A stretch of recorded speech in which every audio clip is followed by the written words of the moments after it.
Привет, с вами Леонид Вандерфото. Это наша ежегодная рубрика «Пленочные камеры для новичка» на 2025 год. Что ж, сейчас будет прелюдия буквально на 3-5 минут. Я вам расскажу ситуацию вообще с пленочными камерами на рынке, объясню, что к чему, а дальше будет подборка. Если кому не интересно, пожалуйста, перелистывайте. Значит, давайте поговорим о том, что происходит на вообще пленочном рынке. Проблема в том, что в Россию сейчас все меньше и меньше поступает камер. Это правда. Почему? Ну, потому что санкции. Санкции касаются и частично цифровой, и частично пленочной фотографии, и многие перевозчики, которые возили оптом, вообще в принципе возили, отказываются их возить. Очень многие люди возили камеры из Японии. Как это работало? Они покупали лот на японском там сайте Тау Япония, 50, там, не знаю, был лот, 50 камер. Они их покупали из Японии, Владивосток, привозили там в Москву, разбирали, 10 работало, их продавали сразу, 10, короче, они чинили сами, продавали сразу. 30 были, ну, переломанным хламом, они их продавали как там доноры, кто-то их покупал, тоже чинил, и вот как бы, ну, по факту там из этих 50 30 камер по факту оказывалось в рынке. Сейчас из Японии привезти фактически невозможно. Действительно, все мои знакомые, которые этим занимались, это был не один человек, их было много, они перестали это делать и говорят: извини, ну все, мы все. Действительно, осталось один-два человека, которые все еще возят эти камеры, я не знаю как, какие у них там договоренности, но состояние их становится намного хуже, потому что, ну, хайп на пленочной фотографии, он в мире не прошел, он все еще держится. И поверьте, за эти камеры бьются как бы не только и русские, да, там их покупают и те же японцы, и американцы, и другие страны. И в Азии вообще супербум на пленочную фотографию, и там действительно азиаты тоже за это торгуются. Поэтому чаще всего в Россию, если и приезжает супер хлам, прям хлам-хлам, и уже из 50 камер рабочих там 5. Понимаете, да? Это не особо кому-то выгодно, и поэтому цены, конечно же, взлетают. Также с 2022 года у нас на Авито неожиданно появилось около 30 или даже 50 новых магазинов, которые занимаются пленочными фотоаппаратами. Вот, знаете, просыпаются люди такие: а чем бы мне не заняться пленочной фотографией, когда там продажей камер, когда уже рынок в России, вот он на пике был, ну, прям вот на вершине вершины, знаете, как графики растут, а вот сейчас он на самом деле уже не на вершине, он уже внизу, он падает в бездну. Каждый год, каждый месяц продажи вообще всего падают, все становится хуже и хуже, но людей, которые торгуют камерами, становится все больше и больше. Я не знаю, ну, очень много перспективных отраслей, чего не хватает в России, чего можно импорта заместить, но почему-то все занимаются пленочными камерами. Более того, они их не привозят, они их просто скупают на Авито и перепродают в 2-3 раза дороже. И, конечно же, циркуляция камер на Авито – это очень большая проблема, потому что камеры бывают сломанные, и их очень много сломанных. Если вы спросите меня, вот какой процент сломанных камер на Авито, я скажу где-то около 40% сейчас. И вот эти перекупщики, которые продают их в 2 раза дороже, они купили камеру, ну, допустим, вот эту, она неожиданно оказалась сломана. Ну, он купил, проверил, раз, а все-таки сломана. Он такой: блин, что делать? Что он делает? Он создает новый аккаунт, там выставляет какой-то хлам вещей, либо у него уже был второй аккаунт, третий аккаунт, не знаю, аккаунт его девушки, мамы, папы, неважно, и пишет: я нашел в шкафу камеру, ребята, там, не ребята, просто нашел в шкафу камеру, работоспособность неизвестна, и продает ее там по той цене, почем купил, или там минус 1000 рублей. Купит ее кто-то? Конечно, купит. Конечно, кто-то купит, и купит ее какой-то дурачок, который не разбирается в камерах, и она у него окажется сломана. Расстроится ли он? Ну, конечно, расстроится. И скорее всего, он останется вот с этой камерой. Либо он тоже создаст левый аккаунт. Такое тоже может быть. Поэтому очень опасно сейчас покупать камеры с рук. Ну вот у вас 60% вероятности уже, да, уже как бы не 100, и уже и не 90, да, у вас 60% вероятности, что купить исправную камеру.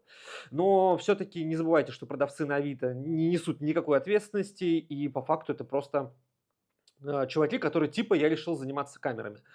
Чтобы вы понимали, плохие негативные отзывы очень легко удаляются. То есть, если вы видите аккаунт с 5 звездами, это не значит, что там 5 звезд. Это значит, что там может быть 50 негативных отзывов из 100. То есть рейтинг должен быть 2,5. Но они грамотно их апеллируют и удаляют. Это реально сделать. Я знаю, как это делается, это реально. Вот. Поэтому будьте аккуратнее и, конечно же, смотрите на цены. И очень часто люди продают на Авито камеры дороже, чем мы продаем физически в магазине в Москве с гарантией. Вам не кажется это странным? Зачем покупать у какого-нибудь магазина Unitcam, про который снято не очень много видео, который просто обманывает людей вообще по всем фронтам и параметрам, говорит, что камера у них есть, по факту и никогда нет, вам предлагает другую, намного хуже, за цену в 2 раза выше, и люди такие: ой, я же не шарю, я соглашаюсь, и пишут им как бы хороший отзыв, да? Когда можно купить у нас камеру в 2 раза лучше, либо за те же деньги, либо дешевле, причем существенно дешевле чаще всего. Ну, как бы мы не наглеем, потому что я знаю, что вот какая-то камера определенная, ну, не знаю, вот это вот. Я знаю, что ее цена там, типа, 7 тысяч рублей, допустим. Я знаю, что вот дороже этой цены я не хочу ее продавать ни при каких обстоятельствах. Более того, я не буду ее покупать в продажу, если буду знать, что там, ну, я могу ее купить сам за 6. Зачем мне покупать ее за 6 и продать за 7? Ну, мне это не интересно. Мне проще ее не продавать, потому что я понимаю, что, ну, не стоит она того. Какие-то камеры, типа Olympus Trip, которые вы наверняка слышали, она есть у ваших друзей, или где-то вы прочитали у продавца на Авито красивый сладкий текст, какая она крутая, при том, что это мусор. Она стоила 5000 рублей всегда. Сейчас ее можно купить за 12. Это цены почти за год так выросли, чтобы вы понимали. Я не буду продавать камеру за 12 тысяч. Я знаю, что она стоит 5. Окей, я могу как магазин обнаглеть и продать ее за 7, потому что там сам купил, не знаю, там за 5. Сам купил за 5 там, или за 4. Но все, есть предел. Когда доходит до какого-то предела, мы понимаем, что нет, типа цена-качество не соответствует, мы не будем это продавать. И это правда. Значит, поэтому обращайте внимание на камеры, они ломаются, все-таки они сильно ломаются, возраст повышается, порог повышается, и многие старые камеры, они уже выходят из тренда в плане надежности. Каждый год я вам как бы в подборке предлагаю все меньше и меньше и меньше камер, ну потому что вот так. Что же мы сегодня посмотрим, что я вам предложу? Я вам предложу какие-то бренды и какие-то названия моделей. И я в них во всех уверен. И все их вы можете купить в магазине Вандерфото, потому что я действительно верю, что они будут работать, они не сломаются. Зачем мне? Пример, да, приведу вам пример. Вот я купил камеру за 5000 рублей, продаю ее в магазине за 10. Не забывайте, в магазине 10% там налог, сотрудники, аренда и так далее. У нас 25% это 2500, это просто издержки минимальные, может даже и 30%, да. А если продавать на Озоне, то и все 40. То есть я заработаю 2500 чистых. Но если она у вас на следующий день сломается, и вы ко мне придете, я потеряю 5. У меня 1 к 2. Это уже не очень хорошо. То есть, если бы я зарабатывал 2 к 1, мне было бы хорошо. А тут 1 к 2, как бы я еще больше рискую. Поэтому мы стараемся в магазине просто в принципе не покупать и не продавать камеры, которые потенциально могут сломаться. Нахрена мне надо, чтобы они у вас сломались, вы расстраивались, вы возвращали нам камеру, вы писали нам негативные отзывы. Нам это не нужно. Нам хочется продать камеру, чтобы вы отсняли пленку, были счастливы, купили еще пленку, снова купили пленку, порекомендовали нас друзьям. Вот это наша выгода. Поэтому внимательнее смотрите на то, что берете. Поехали. Подборка. Новые камеры. Их всего 3, на самом деле, которые действительно сейчас выпускают, которые новые в коробках, сочные, спелые. Их реально можно купить, и вы будете счастливы. Но мы поедем, я про них расскажу чуть позже, потому что мы едем по цене. Первое. Кодек М35. Это, кстати, одна из этих новых камер. На рынке ей уже, она, наверное, уже, да, наверное, лет 5. У нас есть целых 2 видео с этой камерой. Посмотрите обязательно, если хотите. Новая красивая камера в коробочке. Ну, коробочка как-то такая говнючая коробка, но она новая. Главное, что камера новая. Камера новая, цветная, красивая. Действительно, на нее лучше не снимать в помещениях, лучше не снимать зимой. Ну, то, что света просто не хватает. Камера – это кусок пластика. Но как подарок, как первая камера, это круто. Далее, мы нашли на старом заброшенном складе 400 камер Pleo 15 SE, новые в коробке с чехлами и так далее. Очень круто. Нигде вы не найдете такую камеру в таком состоянии, она новая. Столько новых камер. Это очень круто. Тоже в этом году, скорее всего, 400 камер мы все и продадим. Пока актуально, разбираем. Также мы их выставили на Озон. Очень удобно для вас. Далее, Konica Pop EF80. Кстати, вот она у меня здесь стоит. Это камера со стеклянной линзой, и она реально крутая. По цена-качество она соответствует. То же самое это кодек, точнее Canon BF800, BF800 Zoom, AF9 или AF10 она называется, или BF10, я уже сам запутался. В общем, это такая линеечка маленьких компактных Canon'ов, в которых тоже стеклянная линза, и по цена-качеству они прям соответствуют. Далее, Samsung Fina 40S, Polaroid High Definition, тоже хорошая, надежная камера. Кстати, мне она вообще очень-очень сильно нравится. Далее, по цене идет Лома-аппарат. Лома-аппарат это тоже камера от Lomography новая. Есть обзор у нас на канале, пожалуйста, посмотрите. Там вообще полный фарш, там, по-моему, и книжка, и какие-то линзы дополнительные, и камеры новые, красивые, там разноцветные. В общем, крутой набор, крутой подарок. Ну или себе, или кому-то еще. Далее, конечно, топ этого года, прям топ-супер номер один, это кодек H35N. Обратите внимание, H35N. Должна быть буква N в конце. Если буквы нет, это мусор. Потому что, значит, в чем суть? Кодек выпускал, кодек H35 это первая полукадровая камера, которая новая сейчас производится, ну, где в Китае, конечно же. Просто кусок пластика. Но проблема в том, что там была пластиковая фиговая линза. Кодек H35N учел проблемы предыдущей камеры и поставил, и более того, поставил стеклянную нормальную линзу. Это реально крутая камера, более того, она полукадровая. Что это значит? У вас пленка на 36 кадров, но на самом деле кадры делятся напополам, и вы на выходе получаете 72 кадра.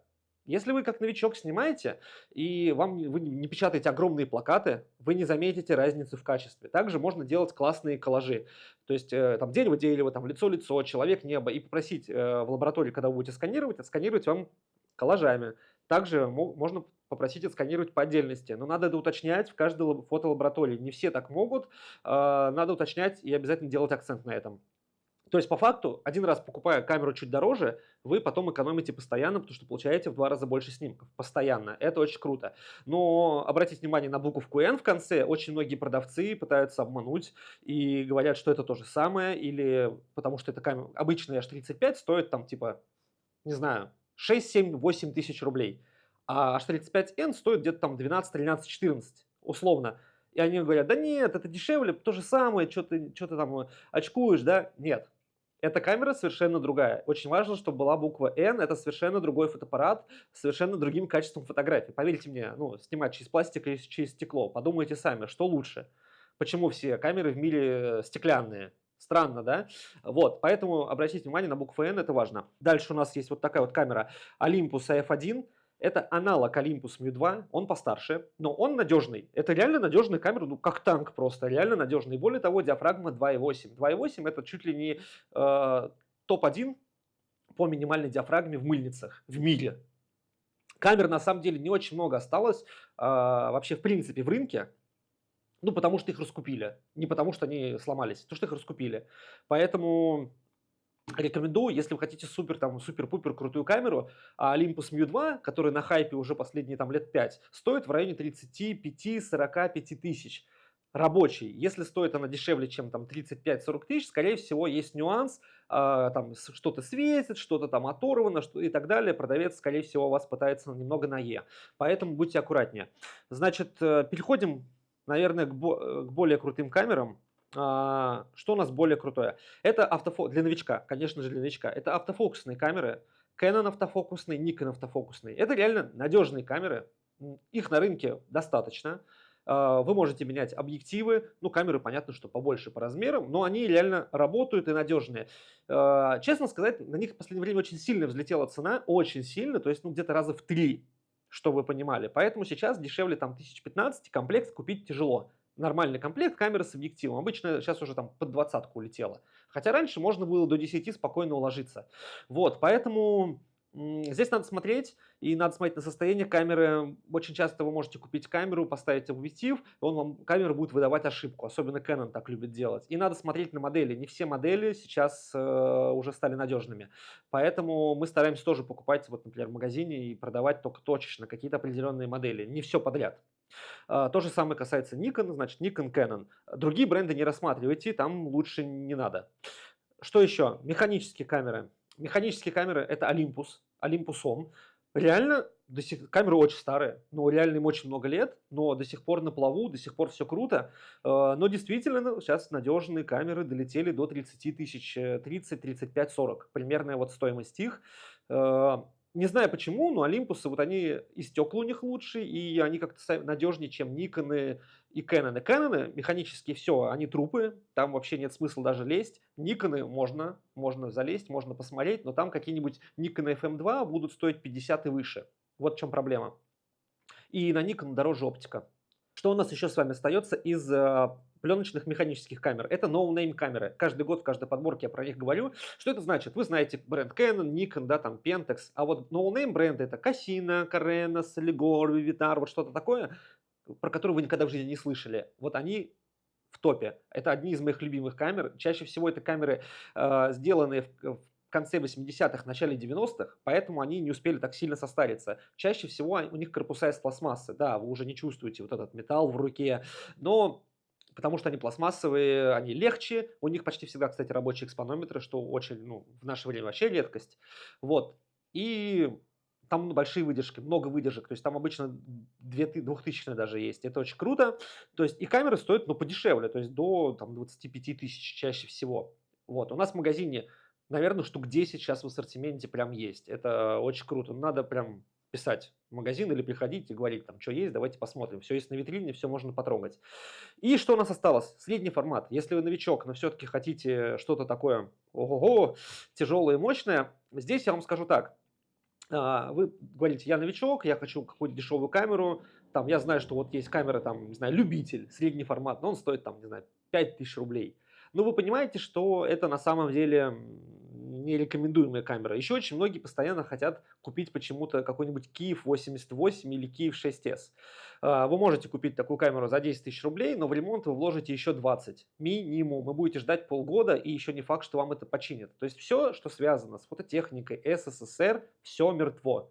Мертво настолько, что просто жесть. И вот как раз такие камеры сломанные циркулируют по рынку, только там уже не 40% брака, а 98% брака, чтобы вы понимали. Это супер опасная штука, не рекомендую. Вы можете зайти на любой форум и почитать, спросить, как вы относитесь к форуму там, такой-то камере, там, Kiev 6S, и вам почти все напишут, не рекомендую. Но почему-то раз за разом люди думают, я хочу снимать на средний формат, я хочу снимать дешево, и садятся на одни и те же грабли. То есть они в итоге не снимают на средний формат, потому что покупают мусор, он у них не работает, они снимают пленку, она оказывается пустой, они попадают на бабки, пытаются месяцами, годами ее починить, и на этом заканчивается вся история.